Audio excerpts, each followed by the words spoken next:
Welcome to the RPS Conversation. I'm James Murphy, Chief Executive of the Royal Philharmonic Society. This is the third of our conversations that we're presenting especially for classical music lovers, aiming to cut through some of the noise and the stress and the uncertainty of the pandemic and give you a candid and human impression of how music makers are faring through all this. Today, we're talking about a whole world of music making that literally nobody saw coming 6 months ago. Even as lockdown began in mid-March, could any of us have imagined the sheer deluge of music that people instantly started creating at home and sharing both online and on our doorsteps to keep us all bright?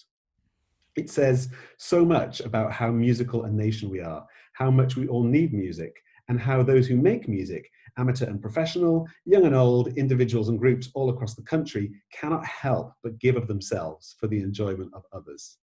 In many ways, it's the best of Britain. I'm joined today by four people who've each done remarkable musical things in lockdown.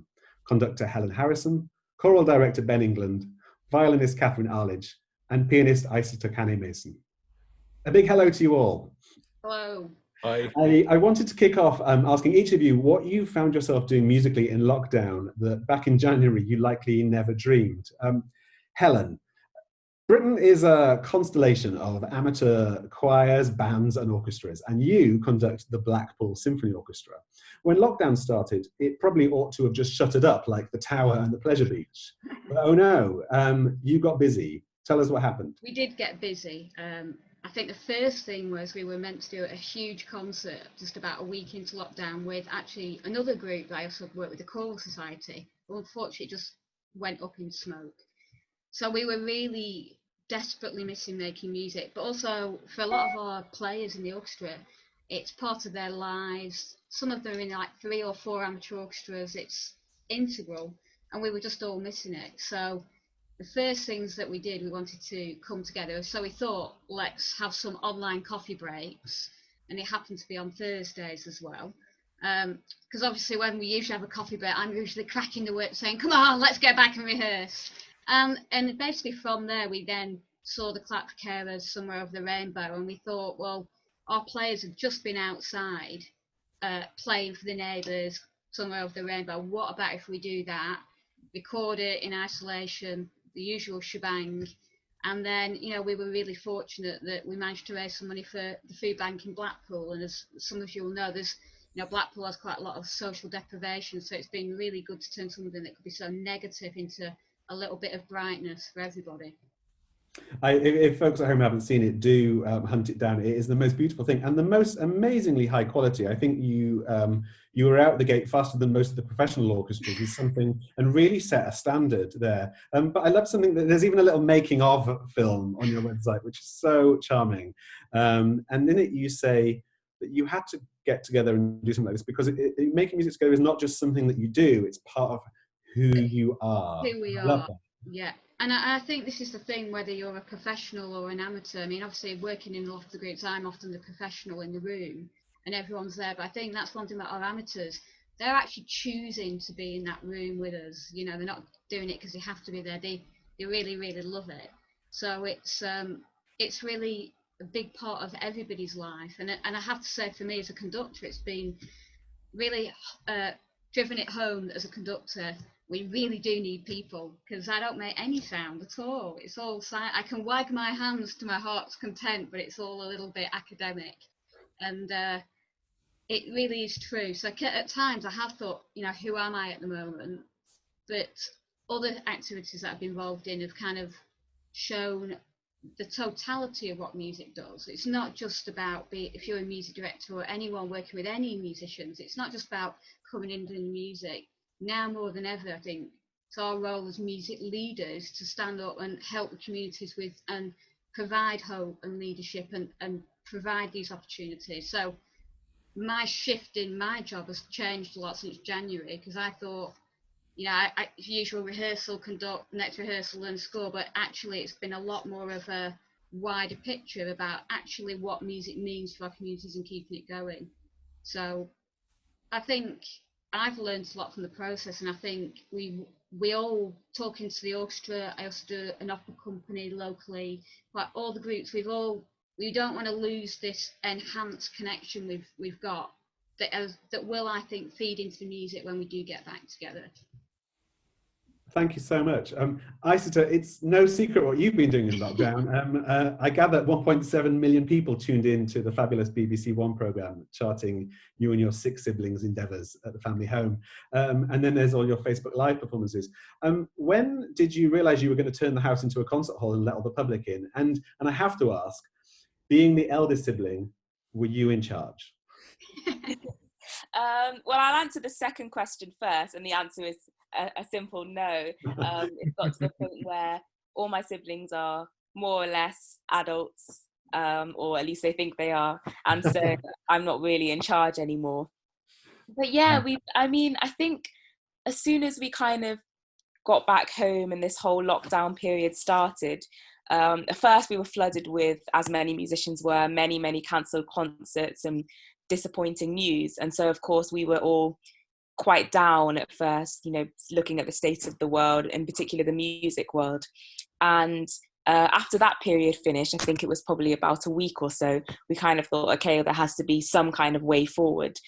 We can't just sit here for several months watching concerts get cancelled. And several musicians were already doing quite a lot online, posting things on Instagram and Facebook. And so that's when we came up with the idea of doing these kind of weekly lives. We thought it would be a great way to keep sharing music with people, even though we weren't performing. And also for us as well, it's kind of having that weekly pressure. I think all musicians need that. Otherwise, you kind of go into a hole and you don't really get anything done. And I think, as musicians, we need to perform and we need to have structure in order for our pieces to get ready. So it was useful for us, and also hopefully it added something to all the people watching. But yeah, online has definitely become a way forward for many musicians at this time. And of course, it can never compare to the real thing, but it's definitely added a lot, I think, to many people and to us as well. Sure. Kath, you're a violinist with the City of Birmingham Symphony Orchestra. You're the founder of the fabulous Stringcredibles, and you're the artistic and educational director of the National Children's Orchestra. So you're already busy, but lockdown hasn't slowed you down in the slightest. You even seem to corral more and more family and neighbours each week to play out on the street alongside the Clap for Carers. Yeah, well, we started playing on the street, a little bit like Isita. We had a kind of gloomy patch where we kind of sank in everything. I was furloughed from the CBSO quite early on, as soon as we could be furloughed. So all that kind of fell off a cliff. And my husband is a doctor, a GP, and he got COVID quite early on in the process. We also live very close to the biggest hospital in Birmingham, the Queen Elizabeth Hospital. So they've got a lot of NHS staff and carers living very close to us. So it felt very poignant at that first sort of opportunity to do Somewhere Over the Rainbow on the street, that we should be doing something, that we had a kind of almost a calling to be out there and be sharing what the expertise that we had in a way that might be welcome and helpful. So it started off with my 3 children who play violin, 2 violins and a clarinet, and then I phoned a family down the road that I know have a double bass, a violin and a trumpet, so they rocked up. So then we had a slightly more balanced ensemble because we were a bit treble heavy on our own, so we had a bit of a bottom end, which was good, and then the jungle drums got going, and 2 more double basses turned up the next week, and then another saxophone and another clarinet, and basically it kind of just grew. And I was getting WhatsApps from all over the place saying, "Can we come and join your band?"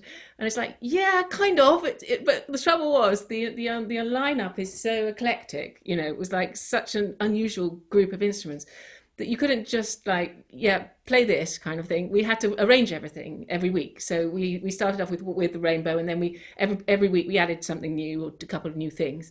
And by the end, we had quite an extensive repertoire for this very unusual ensemble, but it was something that kind of grew and got a life of its own. And luckily for us, there's a chief police constable that lives around the corner that I didn't know, but who rocked up on the first one and tweeted about it, and in a positive way, because it was that scary time, when you shouldn't be inciting people to join anything because people were supposed to be locked down. So he came every week, which is brilliant.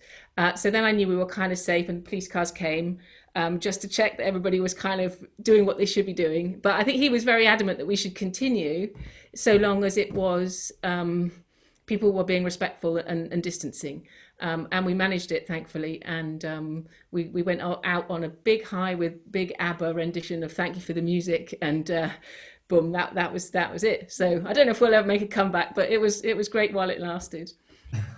I love it. This idea that music could be like, cause uprisings, and clearly it magnetizes and galvanizes people. Kath, just also tell us very quickly as well about the webinars that you've been doing for National Children's Orchestra, because NCO is, by its very nature, it gets together on courses and then it pops up on concert.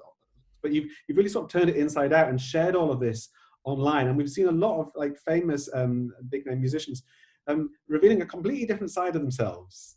Yeah, well, with NCO, it kind of went off a cliff as well, like CBSO. Like everybody said, that all the activity was cancelled. First of all, our Easter courses were cancelled, then all our regional activity was cancelled, then all our summer courses were cancelled. And it became clear that we really wanted to do something to keep the children motivated and engaged. And we did a big research survey with the kids about what they were missing and what they wanted. And what they wanted was friendship, fun, and to learn new things. So we thought, okay, let's take those little things and distill them into something that we couldn't do at any other time. So the beauty is, in lockdown, everybody's free. So I can just email anybody that I can find the email address of anywhere and say, could you give me 45 minutes of your time? And so we've had Mirga, we've had Jess Gill, and we were in your house at Exeter with Sheku and Amanata and Maritu, and we've had Olympic athletes, we've had a politician, Thangam Debonair, we've had Berlin Phil, we've had LSO, Royal Opera House, basically anybody that I kind of was cheeky enough to ask, and nearly all of them said yes. So, and I think once it was clear that it was fun and we kind of knew what we were doing, the people were like, yeah, sure, why not? And we've got a few more coming up. We've got Tamsin Gregg coming to join us, and Bill Bailey, and some really great people. So hopefully it's just keeping that spark of enthusiasm about performance and energy and motivation in people. And I think it was always on a Friday afternoon, a bit like just right before the Canny Mason thing. So we were perfectly timed. So they went straight on to Sheku's house and Esther's house. So it was a nice end to the week. I think people would just look forward to it in a happy way. And it's all still on YouTube now, so people can enjoy it. Ben, what haven't you done in quarantine? I mean, you created the Self-Isolation Choir, which united over 3,000 people to sing the Messiah from home. And alongside that, the Quarantine Choir, QC Kids, and your YouTube platform, homechoir.uk, where you're sharing new sessions to keep people singing every day. Where did all this come from? It has been quite a journey. I think I hate to use the word, but it has been a journey. It all came from a dark patch. I think everyone's had the same experience. All of my choir rehearsals, all my orchestra rehearsals were all cancelled pretty much at the same time on the same day. One of them, in fact, I was due to go to a choir rehearsal and I had the phone call saying, no, we're shutting down. And I sat in my front room with the curtains drawn in the dark and just thought, well, that's that then, it's all gone. And had a little bit of a sad moment. Then I thought for myself, well, that's great. I can get on and catch up with all the box sets that I haven't watched. And so I started making plans to do some really serious Netflixing. And then I had a real moment. I work with a lot of choirs, some professional, some amateur. And in all of those choirs, there are those people who rely on the choir rehearsal as they say, as a lifeline. And I visualized very clearly one of my choristers who the week before had come up to me at the end of the rehearsal and had grabbed my arm in that way that ladies of a certain age do, and said to me, her husband had just died, I think 2 weeks before. And she said, I didn't want to come back to choir, but I felt I should. And I'm so glad I did, because this is my lifeline. And that's the last thing she said to me before lockdown. And I sat and thought, what am I going to do? How are we going to help this lady? And I got my phone out and I recorded a video. And I thought, well, I'll just teach a song the way I would teach a choir. I won't be able to hear them, but I'll look into the camera and I'll imagine this particular lady and I'll do it for her. And I put that up online and I got 2 subscribers, me and my wife. I did another one the next day and I told a few people about it, and it sort of built from there. And after a week, we had 600 subscribers, and then 1,000, then 2,000. And it began as just sort of trying, as you said, just having fun with it, trying to be light-hearted, trying to take people's minds off the fact that we were all stuck in together. And I was making these recorded videos and putting a lot of time into editing them and trying to include shout outs to people and talking. At one point we had a sort of a little almost like a mourning period, you know, when people would send in posters for concerts that never happened, and I would say, so here is the Birmingham Symphony Orchestra's what wasn't Birmingham Symphony, yeah, here's the Bristol Choral Society concert that isn't going to happen but will happen one day.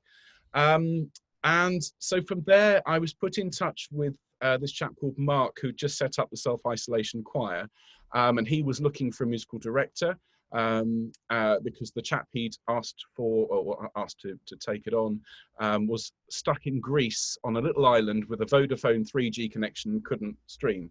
And so I found myself 3 days later in front of the Self-Isolation Choir, which we thought was going to be a few hundred people, and was 2,000 by the end of the first week, singing Handel's Messiah. And it sort of grew from there. We ended up with 3,500 in the choir. As Kath was saying, you know, we reached out to some amazing musicians. We had intended to just use a few choristers from Wells Cathedral and maybe a few instrumentalists to put together an orchestra. In the end, we ended up with Lawrence Cummings, who is a phenomenal practitioner of Handel, a Baroque orchestra, some of the best vocal soloists in the world singing with us, and people from every continent, every country, coming along, singing live, and saying what it meant to them to be singing again.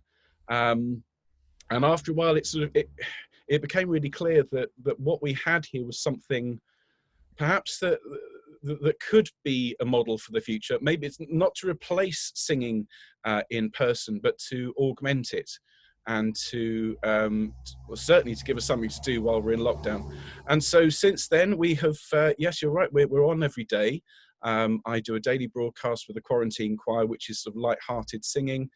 The Self-Isolation Choir, we're about to have a week of what we call the summer school. So we're going to learn Zadok the Priest next week, and Parry's I Was Glad. And yeah, it's just been, it's busy, I think is what I'd say. It's been busy. It sounds like you're going to enjoy the break when things go back to normal.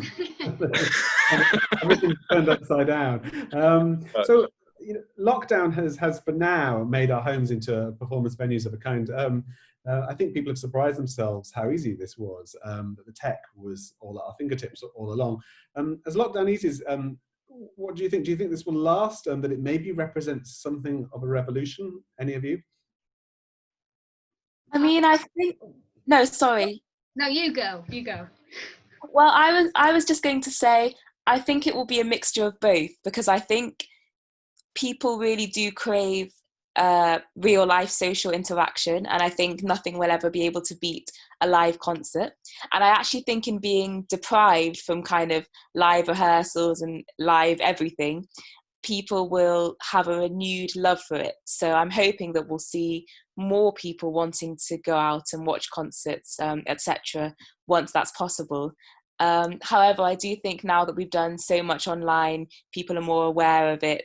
I definitely wasn't much of a tech person before this, and I also wasn't really that big on social media either, but that's definitely changed over the past few months, and I think that kind of online presence will also continue. Helen, were you going to? Well, yeah, I totally agree with all of that. And I think what's interesting is I've really enjoyed watching lots of little things on social media from all kinds of creative people doing funky things. Like there's been bassoons, there's been so many interesting stuff, like the Night Rider cello, and even I've just sat and gone, wow, that's amazing. But also so many of my friends, everybody has done their own little TikToks. So I think I hope that people have more confidence in what they're able to do, and hopefully, like you said, if they're missing the live, they're going to feel confident enough to have been doing things at home to think, right, well, I will give a live ensemble a bit of a go. But I think you're right, there might be a blend of it all, but I think you can't miss the live thing at the end. We are all craving it, let's be honest, aren't we? Yeah, totally. I just think that, particularly at the moment, singing seems to be if kind of professional music is, if you look at it at risk, I think from what I understand, obviously pianists and string players, there's not much more of a risk to performing than just being in the same room. But then it goes up the spectrum, and at the top you have singing as kind of the ultimate super spreading activity. And so, you know, we will be in a situation until I think there's a treatment or a vaccine that we won't be able to meet face to face and sing safely. But when we do, I think there will be an element of this online rehearsing that does go forwards. Yeah. I was talking with a colleague who said that actually, in all seriousness, choral rehearsals haven't changed much in 200 years, really. We still go to a church in the evening after work, and we get these musty old scores, and we sit there, and you only sing for about a quarter of the rehearsal because you're waiting for the conductor to go around and do the sopranos, the altos, the tenors, and then you get to sing. A friend of mine said it's like an American football match, 15 minutes of action squeezed into 2 hours. And so what this model gives you, because we rehearse with self-isolation choir, everyone rehearses on the Monday, and then sopranos rehearse on Tuesday, altos Wednesday, tenors, and so on. And it means you get a really focused rehearsal. When did you last hear a choir do an hour's tenor rehearsal? It just doesn't happen. It's all recorded. There is, so if you, at any point, if you miss something, conductor goes too quickly, you can pause it, you can rewind it. You can pause in the middle and go and have a cup of tea. The conductor will never glare at you if you sing something wrong. There's all sorts of benefits to it that I keep getting told, this is really good. And so I know for a fact when we come out of lockdown, I will still, obviously we'll have face-to-face rehearsals, but I'll be using the online component to kind of act as a revision aid, as a teaching aid, and really for those people who can't get to rehearsal. It's why I came up with the idea of home choir in the first place. It's for those who can't actually physically get out of the house, or if they're in care or in a hospital. It means that they can be involved as well. So I think there are advantages to it. It's not going to replace it, but it is going to augment it, I think. But I actually think what's been so interesting, because we've all, like we talk about technology, in some of the groups we work with, we may have people a little bit fearful of technology. And let's face it, we've all probably learnt masses, even if we thought we knew a little bit. And I think I'm really excited about the fact that we've had to change so much that it's going to open up possibilities for what we do in the way we work, and in a way in some of the areas we work, we want to continue to attract new members to those groups. So hopefully it's going to help with the whole confidence issues around technology, and also hopefully make people a little bit less fearful of things changing. But for me, things always need to be moving forward, otherwise we will go backwards. So there's real benefits. I wanted to ask what music making at home permits that perhaps it doesn't so readily do elsewhere. A friend told me that their child had been more inclined to put their hand up in lessons conducted virtually at home rather than in the classroom.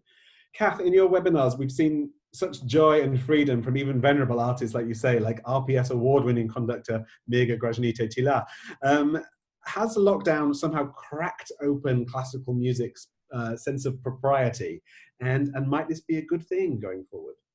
I think there's definitely a side to this whole lockdown thing that when people see you in your home and in you're more of a person in a way, less of a celebrity or a hero or something, so that we're kind of more equal in that respect. So I think people were comfortable because this just feels like we're talking to each other here. It feels quite comfortable, even though probably eventually thousands of people will have watched it. It feels quite intimate and fairly safe in a lovely way.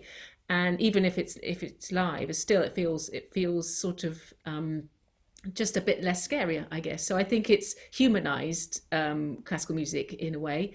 And also, we're able to talk on our webinars about things like, do you ever get nervous, or things that are quite personal sometimes to people that they might not want to share, but they seem very open to share even some of the most difficult things or some of the most useful things for our kids. It's very useful for a young child to hear that Mirga was very nervous the first time she conducted at the proms, for example, because she's human. She's like all of us. So it is a leveler in that respect, I think. Any further thoughts, anyone? No, I completely agree. And I think, it kind of, as you say, levels everyone out. I mean, to see all these great musicians that we all look up to, and to see that they're all in exactly the same place, we all at the end of the day, we all have to deal with the cancellation of concerts, and we all have to broadcast from our homes. And I think it just makes everyone feel kind of closer and more connected. And also, I think with these kind of live things, you can reach people from all over the world. I mean, when we were doing our lives, you'd have people saying, oh, I'm tuning in from Australia, America, all these kind of places. And normally you have to tour to get to meet these people. So I think in that sense, everyone's a lot closer and connected, even though we're all far distances apart. I mean, One interesting thing. Sorry. I was just say, I can remember seeing some amazing, in the gods kind of pianist, and he was from his home with his slippers on, playing, and it's those kind of moments that really bring home, wow, that music. I mean, the music was beautiful, and it really brought home what we're saying is, look, we are classical musicians. We're so lucky to do what we do, but we are just normal human beings, and there isn't this special. It is special, but in a positive way. And so the slippers to me said it all. Yeah, and I think that I mean, you're right. The ability to reach out across the world and really humanise classical music is something that perhaps we weren't able to do a few months ago. But now, half of you've got bookshelves in the background, and it does it makes us all feel a bit more human. And when we look in the comments and we see, as you said, somebody from Australia is talking to somebody from Berlin, is talking to somebody from Hull, and they're all having a really nice conversation. They're all saying, well, shall we meet on, have a Zoom coffee later on? And so all these conversations and relationships that have sprung up that would never, ever have happened if we hadn't been in lockdown. It's almost as if as we came indoors, we actually started looking more globally. It's really been really interesting. There's an irony, I think, isn't there, that the one thing that the technology can't do is let you play together remotely because of the latency and the time lag. But actually, if you just park that one thing, there's 89 other things that it can do. Do you know what I mean? So although that's the heart of what we do all the time, actually thinking, okay, let's look beyond that. Let's not get into morose about the fact that we can't literally do that. But what is it that we can do? And there are so many. And NCO is certainly going to be part of our future forever now. And it's given us an opportunity to invest the time in understanding the technology, understanding what it can work, translating that into what might work, how it might work for children, how it might increase our reach, how it might increase our accessibility to children who we might not be able to reach otherwise. And I think it's going to be a super powerful. I'm very excited really about having had this time to understand it better and make it work well for us. And we're just about to launch a big digital residency for 3 weeks for all our little people that they can dip in and out of, and working out what it is that will work really well for them. And we'll see what does and what doesn't. I'm sure not all of it will work, but until you try, you don't know. And I think that's another fact, that it's brought risk to us, in a good way. And that's, as a performer, as a musician, you sort of crave that in a funny sort of way as well, that actually that performing is about taking that risk and seeing what happens and living in that space. And I think that's a sort of unusual and exciting tension about having had this time.